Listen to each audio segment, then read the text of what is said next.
Hello दोस्तों, कैसे हो आप लोग। आज थोड़ा सा डिटेल्ड में बात करेंगे एक टॉपिक के ऊपर जो आपका इंडियन इकोनॉमी से रिलेटेड है। हाल ही में बहुत चर्चाएं चल रही हैं भारत 4 ट्रिलियन इकोनॉमी को लेके। क्या भारत दुनिया की चौथी सबसे बड़ी अर्थव्यवस्था है? किसी देश की जीडीपी हमें इस बारे में बहुत कम बताती है कि उसके लोग कैसे रहते हैं और क्या करते हैं, उसके लोग कितने स्वस्थ हैं या कितने शिक्षित हैं। देशों की तुलना करने का एक बेहतर तरीका संकेतकों अर्थात इंडिकेटर्स का एक सेट हो सकता है जो हमें आर्थिक प्रदर्शन और सामाजिक प्रगति को सार्थक रूप से मापने में मदद कर सकता है।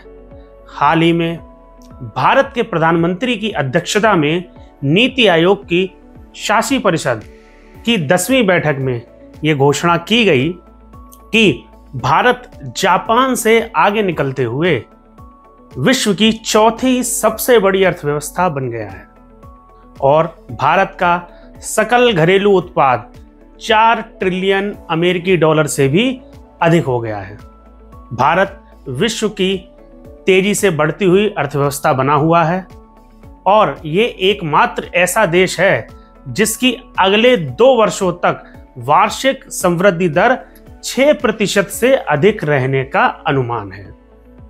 IMF के अनुसार 2025 में भारत की जीडीपी 4 ट्रिलियन अमेरिकी डॉलर से अधिक की होगी।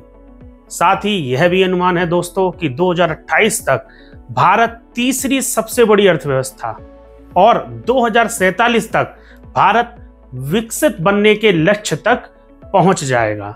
दोस्तों, ये तो एक अंकगणितीय गणना हो गई। न्यूमेरिकल वैल्यूज में हम चौथी इकोनॉमी पर आ चुके हैं। अब इसका दूसरा पहलू अर्थात सामाजिक पहलू देखें तो स्थिति थोड़ी सी बदली हुई प्रतीत होती है। आइए अब इसको समझते हैं। जीडीपी किसी देश के कुल आर्थिक उत्पादन को दर्शाता है जो कि मात्रात्मक आधार पर अंकगणितीय रूप से प्रदर्शित किया जाता है। लेकिन जीडीपी ये नहीं बताता कि देश का स्वास्थ्य कैसा है, शिक्षा व्यवस्था कैसी है, आय का वितरण समान है या नहीं है। इन्वायरमेंटल इम्पैक्ट से होने वाली हानि को भी इसमें समायोजित नहीं किया जाता है।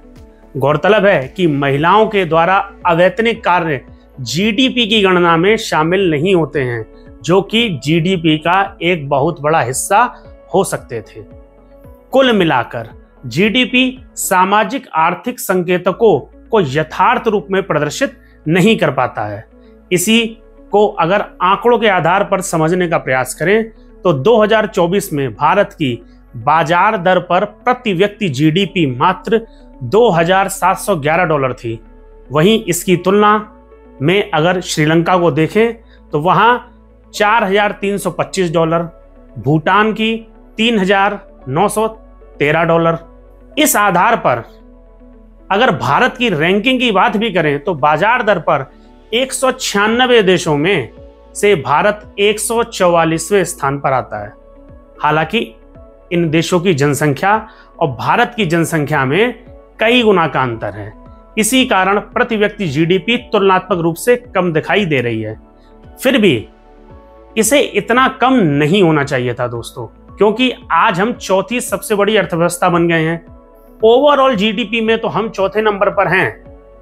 यहां हमारा प्रदर्शन बहुत अच्छा है, लेकिन जब हम इसको बाजार दर पर प्रति व्यक्ति जीडीपी पर देखते हैं तो स्थिति निराशाजनक प्रतीत होती है। कुछ आंकड़ों के परिप्रेक्ष्य में अगर हम इस बात को समझें तो ग्लोबल हंगर इंडेक्स 2024 में भारत को 127 देशों में से 105वें स्थान के साथ गंभीर श्रेणी में रखा गया है। वहीं हम 2024 की global multi dimensional poverty index पर आधारित रिपोर्ट की बात करें तो भारत में 23.4 करोड़ लोग चरम गरीबी में जीवन जी रहे हैं, जो विश्व में सर्वाधिक है। अगर वर्ल्ड इकोनॉमिक फोरम की ग्लोबल जेंडर गैप रिपोर्ट 2024 के आंकड़ों पर नजर डालें तो दिखता है कि जहां 2023 में भारत 146 देशों में से 127वें स्थान पर था। वहीं 2024 के इंडेक्स में 129वें स्थान पर आकर रह गया। कहने का तात्पर्य दोस्तों ये है कि किसी भी देश का समग्र विकास तभी संभव है जब वह विकास समावेशी रूप से हो। इसी कारण समावेशी विकास को सस्टेनेबल डेवलपमेंट गोल अर्थात SDG में महत्वपूर्ण स्थान दिया गया है।